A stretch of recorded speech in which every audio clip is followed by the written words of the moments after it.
Hi, Tony here and welcome to Views from the Man Cave. This week I'm going to be replacing the front brake pads on a Triumph Street Twin.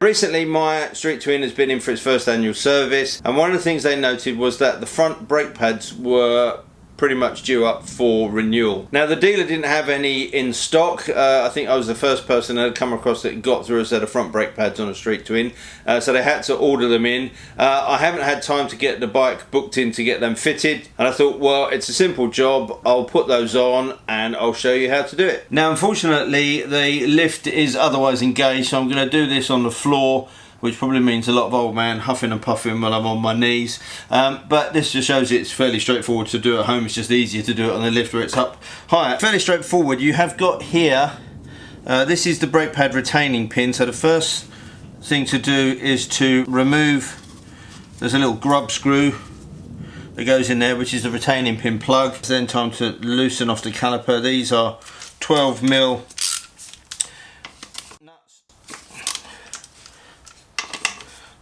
They're not done up hugely tight. I'll put the torque settings in the description below, but not hugely tight. I'll just support the weight of the caliper. The next job is to get that retaining pin out. That's a 5mm Allen key. We'll get that retaining pin out, and that'll allow us just to move the pads out of the way. Now, one thing before I fully push that out is obviously the pistons have moved in as the pads have worn.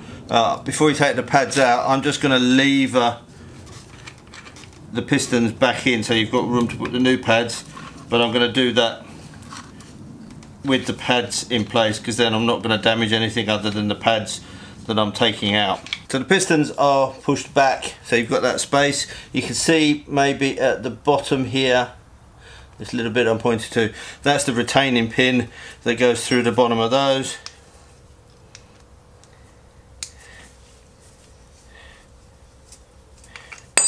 Well, there you go, the first one's fallen out just by pulling that out. One thing you've got to be careful is you've got this little shim in the bottom here, which is the anti-rattle shim. You want to make sure that that doesn't fall out. So as you can probably see, there's not a lot of meat at all left on those. And the one that goes on the inside has got the holes on the back. So there's the replacement one. So that's the first one out. You can pull that pin out completely. That's the second one that comes out. As you can see on the back of the plates, we've got a shim which will just help prevent the squealing. When you come to put this back in, there's a little recess, that tab here, there's a little recess for that to sit in. Then you just push this end down, push the pin through a little bit just to hold that, and then again you see there's a mounting spot for that to go, and that pin goes through. It won't go all the way through because once you get to a certain point you're going to have to then start to do that up. There you go, that's all the way through. There's your new pads. It's then just a case of slipping them back over the disc,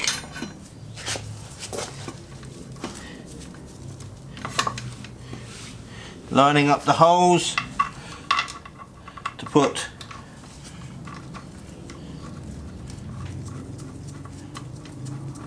the retaining bolts back in. Then once that's on, I'm just going to make sure this ABS cable is tucked out of the way and in the clip to where it needs to be. Now the factory recommends 21 Newton meters of torque on here, so I've got my trusty torque wrench set up at that, and there we go, that's the first one, and there's the second one. So not particularly tight. The retaining pin needs to be set at 18 Newton meters. You could do these by eye, but if you've got a torque wrench you might as well use it. And then it's just a case of refitting the plug, and I've put a little bit of copper slip on this as well just to make sure that it doesn't seize. Obviously it's prone to grime and grit and stuff from the road. That's just 3 Newton meters, so that's just a little nip. And there we're all nice and tight. So I'm just going to go around, clean up all the copper slip off of this. Once that's cleaned up here, the most important thing is to pump the brake lever, because you want to get those pistons in, and then obviously once you've got those pistons in, you've got to treat it as if you would do with new brakes, and then just take it easy for a little bit just to bed those brakes in. It won't take long, but they're not going to be as efficient as they could be the first time you pull those, so just bear that in mind. So there you go, nice, quick and easy job.